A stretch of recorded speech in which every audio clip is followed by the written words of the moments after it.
নমস্কার বন্ধু, সৃষ্টিশীল চ্যানেলে আপনাকে স্বাগত। আজ আমরা চলে এসেছি রানাঘাটের একটি বিখ্যাত এবং প্রসিদ্ধ একটি নার্সারিতে, যেখানে আপনারা সমস্ত রকমের এক্সোটিক ফ্রুট ভ্যারাইটি সমস্ত প্ল্যান্ট পাবেন এখান থেকে। যেখানে লাঙ্গান আছে, আপনার গ্রেপসের বিভিন্ন ভ্যারাইটি আছে, এছাড়াও সাইট্রাস এবং জাবটিকাবার প্রচুর ভ্যারাইটি আছে এখানে। কোথায় এসেছি জেনে নেব এই নার্সারির যিনি ওনার আছেন তার কাছ থেকে। আর এই ভিডিওটি খুব শর্ট একটি ভিডিও হতে চলেছে এবং আমরা চেষ্টা করব পরপর কয়েকটি এপিসোডের মাধ্যমে বেশ কিছু ভিডিও এখানকার তৈরি করার। আগামী দিনে সেই ভিডিওগুলি আমাদের চ্যানেলে আসবে। আপনি যদি এই চ্যানেলে নতুন হয়ে থাকেন তাহলে অবশ্যই লাল সাবস্ক্রাইব বাটন ক্লিক করে পাশে থাকা বেল আইকন অন করে দেবেন পরবর্তী ভিডিওর নোটিফিকেশানের জন্য।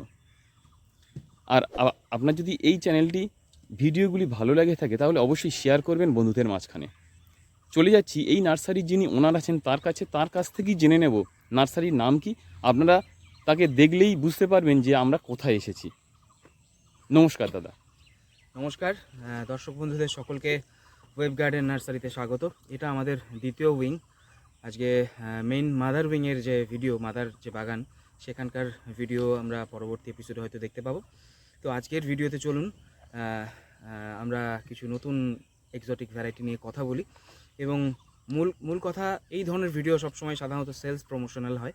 তো শুধুমাত্র সেলস প্রমোশনাল ভিডিও নয়, আমাদের এই ভিডিওতে আমরা কিছু ভ্যারাইটি ইনফরমেশান, ভ্যারাইটি নলেজ, কোনটা কীরকমভাবে করতে হবে বা কোন ভ্যারাইটি করা উচিত, কোনটা করা উচিত নয়, কার জন্য কোনটা সুইটেবল, এই বিষয় নিয়ে মূলত কথা বলবো। আর সেল ব্যাপারটা তো রয়েছেই, নার্সারি মানেই সেল। সেই ব্যাপারে আপনারা ডাইরেক্ট আমার সাথে যোগাযোগ করতে পারবেন। ভিডিওর মধ্যে নানা জায়গায় আমার নাম্বার দিয়ে দেবো, অ্যাড্রেস দিয়ে দেবো, আপনারা সরাসরি ভিজিট করে বা ফোন করেও যোগাযোগ করতে পারবেন। যদিও সবাই জানেন, এই জয়দীপদাকে চেনেন, তারপরেও জিজ্ঞাসা করছি এই নার্সারির নামটা কি? হ্যাঁ, এটা হচ্ছে ওয়েব গার্ডেন নার্সারি। ওয়েব গার্ডেনের আগে থেকেই ইউটিউবে মূলত কাজ করেছে, একটি ইউটিউব চ্যানেল যেখানে এগ্রিকালচারাল বিভিন্ন প্রতিবেদন তুলে ধরা হতো, কোন গাছ কীভাবে করতে হবে।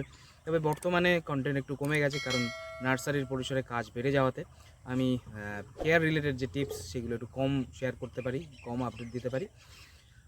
তবুও এই ধরনের যে বিভিন্ন যে ভিডিওগুলো, যারা বিভিন্ন ইউটিউবার বাগানে আসেন এই কৃষিভিত্তিক প্রতিবেদনগুলো তুলে ধরার জন্য, তার মাধ্যমেই আমার যতটা গাছ করার অভিজ্ঞতা বা গাছ রিলেটেড যে ইনফরমেশন, সেগুলো আপনাদের কাছে তুলে ধরার চেষ্টা করব।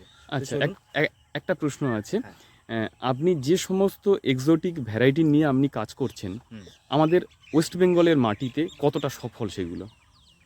এখন জিনিসটা সেই এক্স্যাক্ট ওই জায়গাতেই এসে দাঁড়িয়েছে। যেগুলো সফল শুধু সেগুলো নিয়েই কাজ হচ্ছে, আর যেগুলো সফল নয় সেগুলো নিয়ে ব্যাকগ্রাউন্ডে কাজ হচ্ছে, সেগুলো দর্শক বন্ধুরা আপনারা কিন্তু দেখতে পান না। সেগুলোর পেছনে আমাদের কাজ থাকে, সেগুলোর পেছনে আমাদের লক্ষ লক্ষ টাকার ইনভেস্টমেন্ট থাকে, টাকা জল হয়ে যাওয়া থাকে, অনেক কিছুই থাকে। যেগুলো সাকসেসফুল হয়ে উঠে আসছে সেই ভ্যারাইটিগুলোই আপনারা দেখতে পান। আগে চলতো যে একদম বাইরে থেকে একটা নতুন ভ্যারাইটি আনা হলো, পরীক্ষিত নয়, নাম বললেই সেটা মানুষ তুলে নিত। কিন্তু এখন মানুষও অনেক সচেতন হয়েছে, বুঝে শুনে কেনেন, এবং কেনা উচিত। যে ভ্যারাইটি সফল হচ্ছে, যে ভ্যারাইটি করলে আপনি রেজাল্ট পাবেন, সেরকমই নেন। আর আমরাও আমাদের রেপুটেশন ভালো রাখার জন্য, ধরুন আপনি একজন অতটা দক্ষ বাগানি নন, আপনার হাতে আমি খুব ডিফিকাল্ট একটা জিনিস তুলে দিলাম, সাপোজ ধরুন আঙুর, আমি কটন ক্যান্ডি গ্রেপস আপনার হাতে তুলে দিলাম, বেস্ট প্রিমিয়াম একটা ভ্যারাইটি, কিন্তু সবার হাতে কিন্তু সেটা হবে না। তার জন্য ধৈর্য দরকার। যত ভালো এক্সোটিক জিনিস, যত প্রিমিয়াম জিনিস, যত ভালো আর্ট ফর্ম, তার পেছনে তত পেশেন্সও লাগে এবং ধৈর্যটা, তত ধৈর্য লাগে। তো আমরা সেই জন্য এমন বেসিক কিছু ভ্যারাইটি যেগুলো খুব সাকসেসফুল, সেগুলো তুলে ধরার চেষ্টা করি।